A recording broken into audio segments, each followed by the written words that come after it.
આપણે બાળગીત ગાયું ને નાની મારી આંખ. આંખો બતાવો જોઈએ. આંખો બતાવો. કેટલી છે? 1 2 વેરી ગુડ. ચલો નાક બતાવો. જેનપ નાક તમારું કેટલા છે? એક જ છે. કાન બતાવો. કેટલા છે? 2 આંખો બતાવો.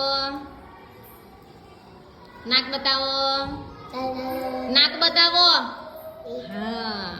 કાન બતાવો. 2 હાથ બતાવો. પગ બતાવો. આંખ બતાવો. ચાલો બધા આંખો બતાવો. આંખો બતાવો તમારી આંખો. કાન બતાવો.